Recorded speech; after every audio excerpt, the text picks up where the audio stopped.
Hey, it's me, Egbert. Egggburt. Check out my website at Eggburt.com. Now it's back to those two dudes who told me they would bring in big ratings. They better are their history. Here are Brad and John. There's two truths in the world, okay? Never walk in a Target store wearing a red shirt, and never go against an Asian when it comes to math. That is the voice of Hung Kao. Hung Kao, which what a name. and an incredibly talented guy, special ops guy, now running for Senate. Have you kept up in that race in Virginia? How well is he doing? I know people say there's no way he's going to win, but I've heard other people say that they think he's got a chance. Do you have done? Yeah. So I haven't looked it up since we talked about it last week. He'll lose. I mean, he doesn't have a shot to win. You could call him maybe like the Lucas Kunce of Virginia, I guess you could say, Brad. Although I don't think Hung Kao is injuring any reporters. Okay. And John brings up the Lucas Kunce. Okay. For those of you new to the show, John, for a decade and a half, approximately, we'll get that right, John worked as the comms guy that's the current term. Back in the day, we would be called like the PR person, right? The PR person. Yeah, the flack. The flack. For Monsanto, then a bear, okay? So, as a comms guy, give me your impression of the Lucas Kunce gun range situation. What would you have done? The only way it could be worse, Brad, is if, God forbid, this reporter had been killed. So let's say the shrapnel comes back at an angle, or you get more of a deflection, more serious injury to the reporter. I'm sure technically it could be worse. But in terms of putting an event together and making it an abject failure, I don't think you could fail worse than this event. Do you want to? So this happened Tuesday after we got off the air. For folks who might not be aware, do you want to recap what happened? Well, apparently it was a press event, and it was him with. And here's the other thing I don't quite understand, and nobody ever really explained why Adam Kinzinger was there. Have you seen anything why? Yeah. Adam Kinzinger goes around the country and campaigns for Democrats because Adam Kinzinger is a Republican who hates Donald Trump.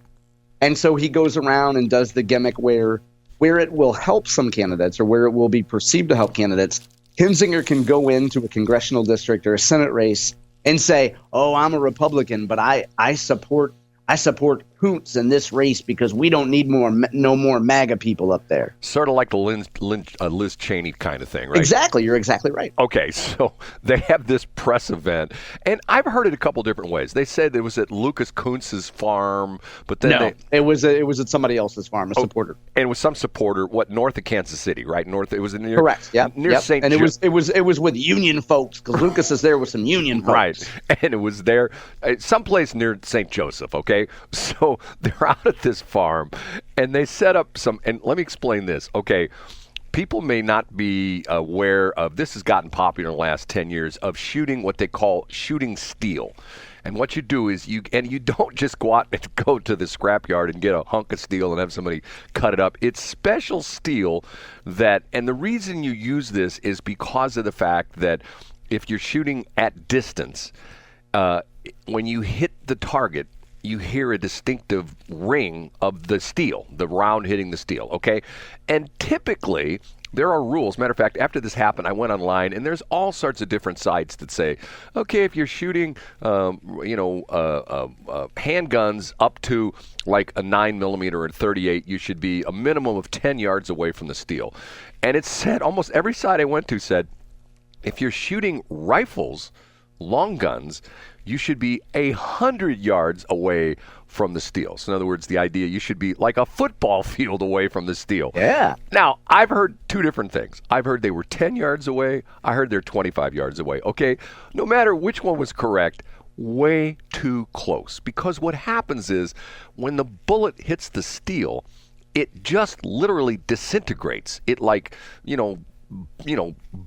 breaks apart into tiny little fragments.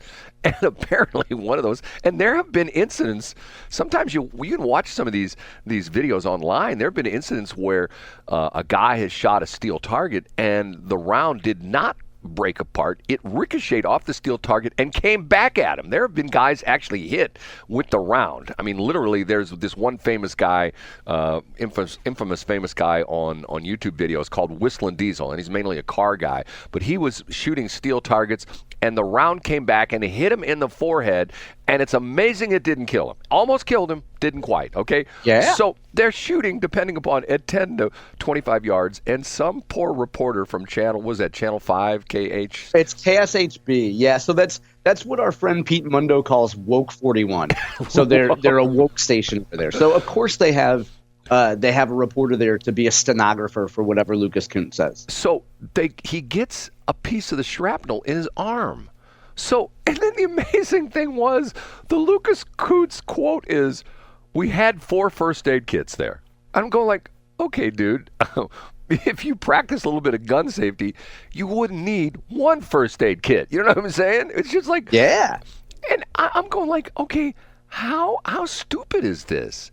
And the goofy thing about it is, once again, Lucas Kunce is, what, he's retired now, or is he still in the reserve? He's a Marine, isn't he? Wasn't he a Marine? Right. Yep, you're right. Okay, if you know the difference between the branches, the Marines are a subset of the Navy, and I know people don't quite understand that, but they don't stand on their own like the Army and the Air Force, and the Navy stands on its own, but the Marines are like a subset of the Navy, okay? Correct. And the Marines are deemed to be the riflemen. That's what they are. They're the dudes that their main weapon is the rifle. Now, you would think if Lucas Kunce wasn't he like a colonel or something like that? Yeah, something like that. He's way up there in the food chain. You would think that being trained as a Marine, that he would know all this stuff, but apparently, and the other thing was, do you know what tannerite is? Yeah, it's the explosive. Well, supposedly, did you see that on the pictures where people people are circling things on the table where they've got all the firearms, the ammunition? There are some canisters of tannerite, okay? Now, for those of you thinking, okay, what the hell's tannerite? Okay, tannerite is big in the gun community. I don't know exactly what it has a regular use, but it's an explosive, but it's not an explosive. I know that sounds crazy, but it's not covered by the BATF and all that kind of stuff. And essentially, what guys do is you put it like in a target or something like that. Some guys will put it in cars and stuff like that. And then they shoot it with a rifle and the stuff blows up, okay? So the funny part of this is, or maybe the not so funny part, the tragic part of this is that there's tannerite on this table where they were shooting.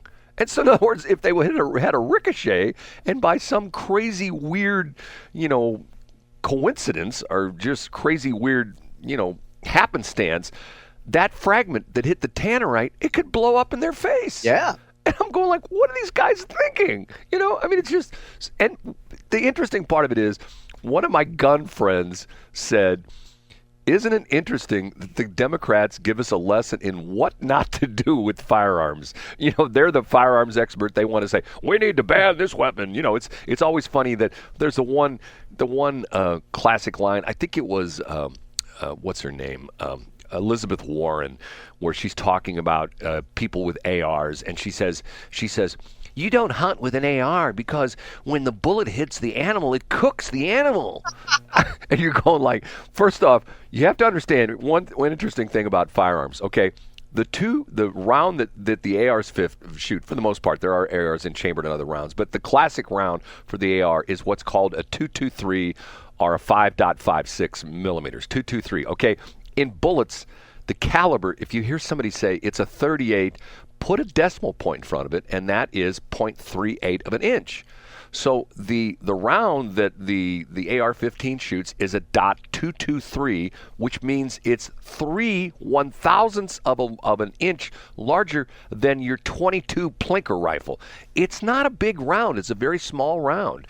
And when the United States Army went to that round back in the 60s, the reason they went to it is because of the fact that It's a relatively light round. The whole idea behind the AR-15 is it's a relatively light rifle, and now they've gone to the M4. They were using the M16, which is the military version, and the M4, which is an even smaller, shorter version of the rifle, because it's a lighter rifle and the ammunition weighs less. So the troops can go into battle with more rounds of ammunition carrying because it's not as heavy.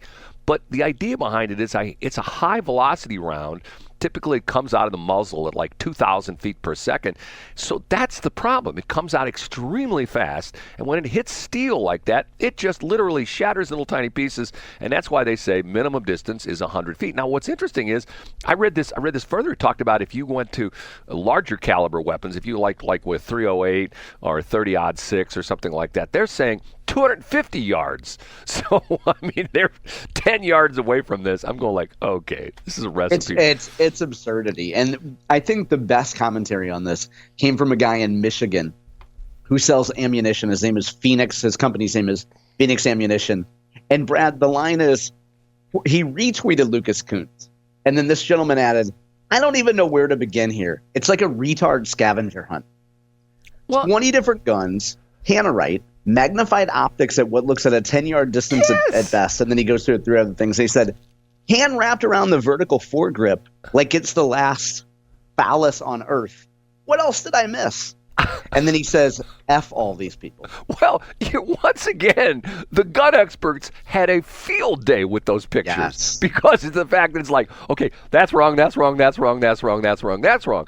And it goes to show you, maybe I don't mean to say the difference between Republicans and Democrats, but it's to the point where if you're going to criticize something, at least know something about it. Like the quote that I think was Elizabeth Warren, you shoot a deer. And matter of fact, what's interesting about that is, do you know in a lot of states, you can't even use an AR for hunting because of the fact that, do you know the reason behind this? No, I don't know, but I did know that. The reason behind it is that the conservation departments in some states, they want a rapid kill of the animal. They don't want the animal to suffer.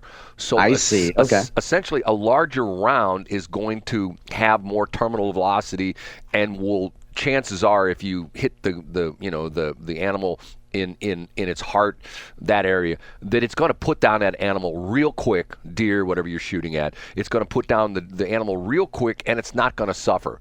Well, the problem is when you shoot with smaller rounds, the bigger animals are hard to kill.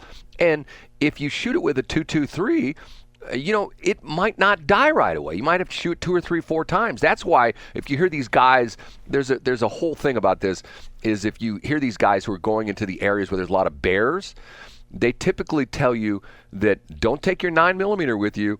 Shoot a 10mm or a 45 automatic, because there are recorded incidents of guys being attacked by bears who've shot the bear 5, 6, 7 times, and the bear just keeps coming, because of the fact that they're such massive animals and they're so hard to kill.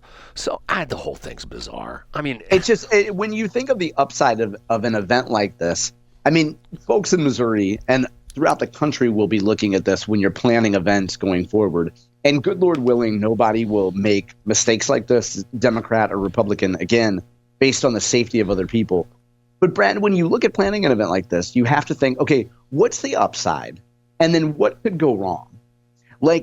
And so what is the upside of having maybe a dozen, it looks like maybe 8 to 10 union guys shooting guns, and have maybe a reporter or 2? I guess somebody from the Kansas City Star was there. Somebody from Woke 41 was there, and maybe another outlet or 2. But what is the upside of shooting guns when you could have done a lot of other things with Adam Kinzinger? Like they had some kind of a rally in like a dangerous part of town with Kinzinger. Like you can do a lot of stuff with a visiting congressman. You don't have to do a dangerous stunt. Well, not only that, I don't know if you saw this, the gun guys make fun of Kinzinger because of the fact that the way he was holding the rifle. I think you mentioned that one. I mean, people are going like, okay, he's not into guns. He doesn't understand this. It's just sort of bizarre. The whole thing's sort of weird. Okay, that being said, what do we have to go to now? Okay, let's talk about the early voting thing. Our friend Kurt Barr is really getting some heat in St. Charles County. You know the story, what's going on with this? No, what's he getting heat for? Well, apparently, John, explain this to me. Early voting started Monday. In other words, all this stuff happened after you and I did our last show on Monday. So we Tuesday. I think it was Tuesday. Yeah, Tuesday, right? Tuesday. But that's what I meant. We did our last show on Tuesday last week. You were off Wednesday, Thursday, Friday. So none of this happened until after we got off the air. Okay, early voting turned out to be a huge hit. Now, in St. Louis County, I think they had like 14 different places to vote. In St. Charles County, they have 2. And yes. The interesting thing about it is the 2 of them are not that far apart, which I don't quite understand. One of them is the election headquarters right there off of 79. It's sort of weird. If you're on the south side of 70, it's Salt Lick Road. If you're on the north side of 70, it's Highway 79. And have you ever been back there? You know what I'm talking about? I have, yeah. I've voted. You mean at their main election headquarters? Right? Yes. It's an industrial park. They bought an old warehouse building and they converted it. Part of it is the St. Charles County Municipal Court. The other half is the Election Commission. Okay. So that's the one location. Now, there's a problem. You know the problem that they have right there right now? No, I don't. Is there construction nearby or something? Yes, there's construction. So you're kidding me. I didn't know that. After you get done voting, they're redoing the overpasses. So there's only one lane of north and southbound 79 because they're rebuilding the bridges. The problem is after you get done with voting and you try to go back south on 79, which most people are because they're going to go get back onto Interstate 70, you can't. The ramp from coming out of there is closed. So you either have to do one of two things. You have to go north in 79 and turn around at Pearl Drive / Salt Lake or Salt River Road, whatever that is, and then you make it's about a mile up the street. It's not that far. And you turn around and you go over the overpass. You go back south in 79. Okay. And that's the problem. And people are confused. And some people are like, well, how do I get back to 70? And you have to explain it to them. Okay. The other place is Element Church. Okay. Do you know where Element Church is? No, I don't. Where is it? Element Church is in the old Bell's Outlet Mall out there at the sort of the confluence of 40, 61, and 70 and 64, whatever. Okay. They have been slammed with people showing up. And just this morning, I read this press release from Kurt Barr that they're increasing the number of people at the Element Church, and they're trying to work with MoDOT on possibly getting some kind of a workaround or something like that. So why is it that St. Louis County has double-digit number of early voting stations and St. Charles County only has 2? And apparently, I heard a statistic this morning, and I'm thinking to myself, can that be right? They say there have already been nationwide 45 million votes cast. Is that incredible or what? Yeah, I believe that's accurate. And to answer your question, Brad, I don't know. I mean, it does sound like really poor planning on the part of St. Charles County to not anticipate that you would need many more poll workers and many more sites. I don't know. If his Kurt Barr, I'm sure he has a side to the story. Is it like an early staffing and resource thing, or what is it? What is he saying? I think they underestimated demand. I think that this is what's going to be interesting. This election, I mean, this whole crazy election cycle is going to go down in history. Remember we talked about the one guy that said there are some books that are written like 10 years of history, and he said there's going to be a book that's going to come out of July of 2024. Yeah. 1 month, all the historical crap that happened in July. I think they just didn't realize what was going to happen. Now, what I don't understand is why does everybody show up on the first day of early voting? The concept behind that is I think you've got, don't they have early voting going all the way up until Monday the 4th, isn't it? Yeah, I think until immediately before the election. Like I was just thinking, I was talking to somebody over the weekend, so I'm going to vote early, but I'm trying to think of the least populated times. So like I'm thinking of like I won't go today because I know a lot of people are going to go on Monday. So I'm going to choose like probably Tuesday or Wednesday, like mid-afternoon. But yeah, to your point, Brad, why would you go the day that it opens? I don't understand that. The whole point is convenient. Well, I don't understand that. I mean, it's to the point where it's like you're trying to get line tickets for the Rolling Stones concert or something like that. I got to be the first one in line. I mean, I don't understand it. It doesn't make any sense to me. And I know somebody that goes to Element Church, and I texted them last week, and I go, explain to me what's going on with your church. And they said, we're having to staff up more volunteers because the volunteers are there to help people get in line and stuff like that. And I go like, they essentially said that this has been the most they've ever seen. Because apparently this site's used quite a bit for for early voting. It's not the first time they've done this. So, who knows? I mean, you know where there's never a line though, Brad? GodSquad.cloud. You never have to wait in line at that church. That's right. Okay. John, thanks for the plug. Thanks for checking out the Brad and John Show podcast. This segment of the show is brought to you by John Combest's book, Stalking, Harassment, Internet Trolling, A Guide to Recovering and Rebuilding After Online Attacks. It's a great reference if you've ever been the unfortunate target of a social media attack. It's available on Amazon. Just search John Combest. That's Combest, John Combest, and the book will show up in your search results. Now it's time for another segment of the Brad and John Show. Can you handle it?